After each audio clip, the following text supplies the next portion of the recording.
नहमदुहु व नसल्ली अला रसूलिल करीम। अस्सलाम वालेकुम ख्वातीन व हज़रात।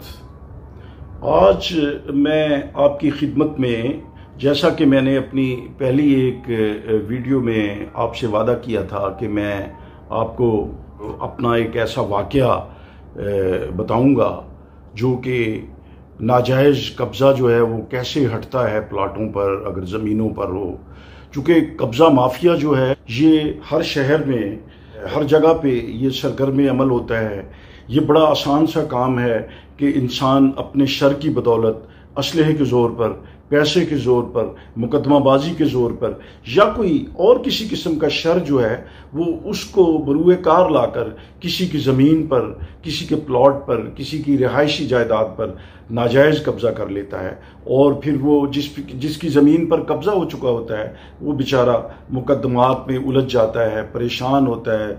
उसकी परेशानियां इतनी बढ़ जाती हैं कि उसको शुगर, ब्लड प्रेशर जैसे आर्जे और दूसरी बीमारियां उसको घेर लेती हैं। उसकी ज़िंदगी एक अजाब में मुब्तला हो जाती है। लेकिन कब्ज़ा करने वाला ये नहीं सोचता कि उसने ये जो ज़मीन जो कब्ज़ा की हुई है इसका आगे जाके उसको हिसाब देना है। और अल्लाह करीम ने उससे इसका पूछना है कि अपने ज़मीन तो मेरी थी।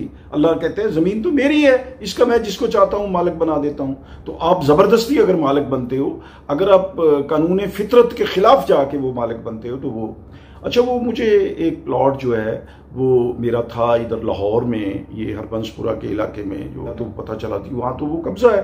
और इतनी ऊंची ऊंची दीवारें कि आप तसव्वुर नहीं कर सकते कि 15-15, 20-20 फुट दीवार, और उसके ऊपर उन्होंने वो लोहे की बर्छियाँ टाइप जो है ना वो बाड़ जो है ना वो लगाई हुई, ताकि कोई जो है ऐसे लग रहा था जैसे कि ये बड़े हकीकी मालिक हैं इसके। वो प्रिंसेस के अंदर और भी कई प्लॉट थे जिन पर वो कब्जा था। कहा कि जो है ना इसके लिए असबाब और दुआ दोनों जो हैं उसको बरूए कार लाएं, उनसे काम लिया जाए। तो दुआ मैंने इसी तरह की कि मैं तहज्जुद के वक्त उठा और मैंने नवाफिल अदा किए। नवाफिल अदा करने के बाद अल्लाह करीम की हम्द व सना वो है वो बयान की, और उसके बाद हुज़ूर सल्लल्लाहु अलैहि वसल्लम की ज़ात अक़दस पर दरूद पाक भेजा। फिर दुआ की, अल्लाह करीम ये एक छोटे से प्लाट का कब्जा है, ये तो तू मालिकुल मुल्क है, सारी ज़मीनें तेरी हैं, आसमान तेरे हैं, रब्बुल मशरिकैन रब्बुल मगरिबैन है तू, तेरे लिए क्या मुश्किल है, ये तो कोई चीज़ ही नहीं है। ये करने के बाद मैं, जो मेरे ज़िले के सबसे बड़े इंतज़ामी अफसर थे जिनका मैं स्टाफ अफसर था, कमिश्नर साहब, उनके पास गया, उनको अपना मुद्दा बयान किया कि जी मैं रिटायरमेंट के करीब हूँ, इस तरह मुझे कई साल पहले प्लॉट मिला था और वो कब्जे में है। उन्होंने कहा यार आप एक अर्जी डाल दो, मैं लाहौर का जो कमिश्नर है ना उसको कह देता हूँ। उन्होंने वो कह दिया। उधर से हमने उधर अर्जी डाल दी, अल्लाह की बारगाह में सबसे पहले अर्जी डाली। और फिर जो दुनियावी असबाब हैं, चूंकि ये दुनियाए असबाब है, तो वो जो अर्जी है वो इधर डाल दी और उसमें पूरे हालात लिख दिए। फिर ये हुआ कि अर्जी डाली तो वो उस पर काम शुरू हो गया। और मैं एक दिन मीटिंग में बैठा हुआ था तो मुझे LDA के हमारे जो अफसर तल्लकाते आमा हैं, साइलेंट पे लगाया हुआ था, मैंने देखा तो उनका फ़ोन आ रहा था। मैंने हल्के से उनको कहा हेलो जी, तो उन्होंने कहा कमाली साहब मुबारक हो, तुहाडे प्लॉट से कब्जा हट गया, तो तुसी आके अपनी निशानदेही करो। तो मैंने कहा इंशाल्लाह मैं आपसे बात करता हूँ। कहता लगता है मीटिंग में बैठे हो। मैं कहा हाँ ऐसे ही है। तो जी ये खुशखबरी ऐसे ही, यानी ऐसे आप कह लें कि कोई महीने नहीं लगे, कोई साल नहीं लगे, मतलब 2 या 3 दिन के बाद जो है ना ये मुझे खुशखबरी मिल गई, ये सारा जो है ना वो काम करने के बाद। और अल्लाह का शुक्र है कि उस प्लॉट पे कब्जा हटा, वो माफिया जो है वो एक साइड पे हो गया।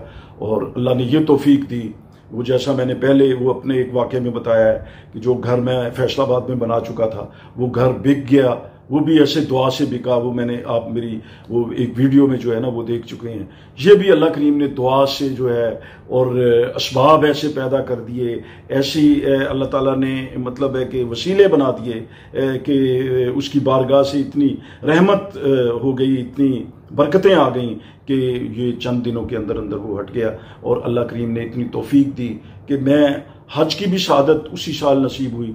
मैं हज पर जाने से पहले उस प्लॉट पे अपने घर की जो है ना वो बुनियादें वो रख गया। हज से वापसी पर वो घर बन गया।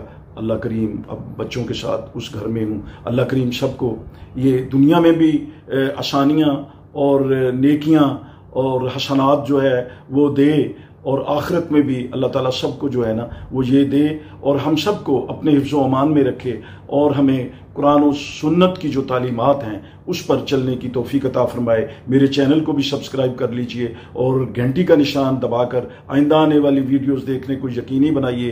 आपको वीडियो पसंद आए और आप अपने दोस्तों को भी भेजना चाहें ये पैगाम, तो बराह करम ये शेयर कीजिए, लाइक कीजिए, और सबको अपने हिफ्ज़ व अमान में रखे। हमारे मुल्क की अफवाज की, अशाकरे इस्लाम की, अशाकरे पाकिस्तान की हिफाजत फरमाए। हमारे जो विरसे हैं, कौमी विरसे हैं, अल्लाह ताला उनकी हिफाजत फरमाए। अपना और अपने इर्द गिर्द का बहुत ख्याल रखिए। अल्लाह निगहबान।